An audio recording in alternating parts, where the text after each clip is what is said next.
Woo! Mahomes and Kelsey sure gave Taylor and no Swifties something to cheer about on Sunday Night Football. With the season a quarter of the way complete, find out if these rookies are giving their team something to scream for. Meanwhile, injuries, a part of the game that's always tough to watch, but when is enough? Find out what we think and much more next on 3D. Woo! Good morning, good afternoon, good night to whatever time that you may be watching. I am your host, William Bush, and this is 3D, the Daily Dollar Digest. I appreciate you all for tuning in and sticking it out with me today on episode 4. Man, what a great weekend in sports that we just had. We had number 3 Texas still remaining undefeated after a dominating win over Kansas this past weekend. Got the Red River rivalry coming up this weekend. That's always a tough matchup, always a fun game. So, hey, we'll see how that one goes. We also had Sal Canelo Alvarez defending his belts yet again as he beat Texas's own Houston, Texas, that is. Janelle Charlo, he dominated him by unanimous decision, went all the way to 12 rounds, but it was dominating fashion by Canelo from start to finish on that end. Never a doubt in the fight from him. The boys, they got over that L finally, man. They were able to get over the hump. They dominated over what some posers would call America's team. They beat the Patriots 38-3 in dominating fashion again. Deron, anything but bland, had 2 picks on quarterback Mac Jones. I know Coach Belichick is breathing and seething right now. I don't know what Bill Belichick is doing over there. He's missing Tom Brady. I know. He's probably got him on speed dial, ready to call him up right now. Still some red zone issues over there for the Cowboys, but that's another thing for another week, man. Well, they got the 49ers next week. That's the real test. We'll see what they're talking about next week whenever that game shows up. Did anybody catch Sunday Night Football? Patrick Mahomes and the Chiefs, they look shaky there. They were still able to get it done against the Jets. Patrick Mahomes, he went ahead and clutched it for him at the end. But did y'all see how many times they cut to Taylor Swift during that broadcast? It's just ridiculous, man.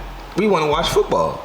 But hey, I can't be mad at Travis Kelce. I mean, at the end of the day, he making power moves, getting himself a Swiftie, man. You know, multi-platinum selling artist, multi-million-dollar artist, you know. I mean, I guess there's a couple other options that he could have choose from, but, you know, it's a Swiftie, I guess. As we look back, this season has swiftly already sped by, man, and we're already a quarter of the way finished, man. We're 4 weeks in, and I just have to look back at some of the rookies that's been rising up the charts and been tearing up the game, man. First and foremost, I gotta give a shout out to CJ Stroud. Boy, you have been balling out of your mind. What is going on with that Houston water? I'm trying to tell you, this man has been blazing the trail for the Houston Texans. He's got the second most passing yards in a rookie's first 4 games. He also has the most passing attempts without an interception to start an NFL career for any rookie. That is pretty exciting for the Houston Texans. They got a lot to root for as they just beat the Pittsburgh Steelers this past weekend. Houston might be trying to make some noise over there. I don't know. We'll see. Second on my list of rising rookies, man, Puka Nacua. You have been balling out, young man. Now, if you would have asked me as the season started who Puka Nacua was, I would have asked you what kind of sushi is that.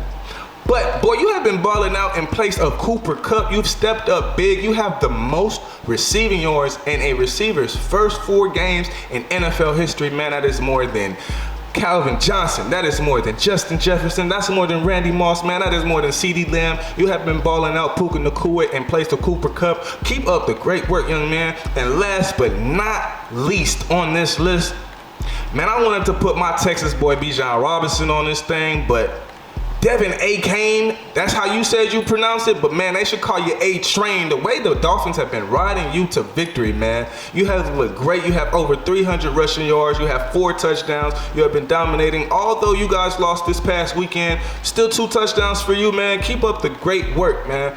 Man, that is what it's all about. Players rising, players falling. That's a part of the game. Another unfortunate part of the game that we have to talk about tonight is injuries.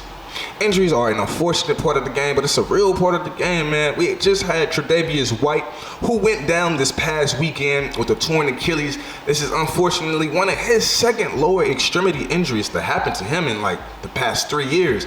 He tore his ACL, if I'm not mistaken, last season. It's kind of crazy to me, just a little side note, how players nowadays are kind of dealing with more lower extremity injuries, I feel like, in my opinion, than what they dealt with, prior to, when those guys were playing on hard concrete with just a slab, a little thin grass layer on top of it. Why is that? We got players like Tre'Davious White, who tore his Achilles. Aaron Rodgers tore his Achilles week 1. J.K. Dobbins, he tore his Achilles week 1 after coming off back-to-back ACL tears that he suffered in his 2 seasons before this one. Not to mention Nick Chubb, who just dealt with his second pretty excruciating knee tear way back in Georgia, and now, a couple weeks ago. At some point, I think, you just have to figure out when is it time to walk away from the game. I know how these players feel. I love the game. I love the hustle. But it's like, when I leave that game, the fans, they still gonna scream for me. They still gonna cheer for me. I know how that feels, man. Coming from a guy that plays semi-pro in the Army, play flag football in the Army, man, I know how it feels dealing with an Achilles tear myself. So I know how it feels having to contemplate walking away from that game that you love, that you cherish for so long, for so much. But you just have to realize whenever it just might be time to walk away while you still have a chance to walk away. It's like, how do you want to be remembered? Do you want to be remembered as the guy that, kept coming back from those injuries, but, just couldn't shake that injury bug every season after season? Or do you want to be that guy that, he was super talented and he just couldn't get over the injury bug, but he decided to walk away before it got a little bit too bad? How do you want to be remembered? That is the age-old question. That has also been an age-old question for the NFL and the NBA, who has a topic that's been kind of buzzing these past couple weeks, man, especially with the NBA kicking off here in a couple weeks. Well, age-old question of money versus championships. Which would you choose? On one spectrum, you have a player like James Harden, who's come up short year after year after year, after year after year after year, after year after year. You get the point. In the playoffs, he's come up short. But over his career, he's made over $300 million. You can do a lot with $300 million. You can feed your mama, you can feed your mama's mama, you can feed everybody and their mama off $300 million. On the other end, you got a player like Robert Horry, who over his career only made about $56 million, but he won 7 championships. Now let's say in this situation, we got player A, $100 million career earnings, 5 rings.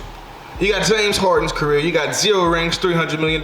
Which one you guys choose? Y'all let me know in the comment section. Me personally, you can do a lot with $300 million that you cannot do with $100 million. You can feed, you can invest, you can survive and thrive off of really your lifetime, your kid's lifetime, your kid's lifetime, if you play your cards right. Now, on the other end, you got $100 million, couple rings. You can still survive very well and eat very well off of $100 million, especially, you make your investments, all stuff like that. But at the end of the day, you play to win the game. You play to win the game. You don't just play to play. So give me those rings, baby. I need the rings, because at the end of the day, it don't mean a thing if you don't get the ring. We trying to win, baby. We trying to win. And we just going to keep trying to win here on 3D, man. I appreciate y'all for sticking it out with me on another episode here. As we wrap up episode 4, man, we're about to get into the NBA. It's crazy. It's been getting crazy. We got some new looks and new teams, new player looks. Talking to you, Jimmy Butler. But man, I don't know what's gonna go down with the NBA season that's coming up. NFL still kicking off and going up to speed. I can't wait to see what's in store for us. Y'all just gotta stay tuned and see what we got going on the next episode of 3D. I appreciate y'all for sticking it out. Peace. All right. I appreciate y'all. Yeah. Still some things that need to be desired on that one.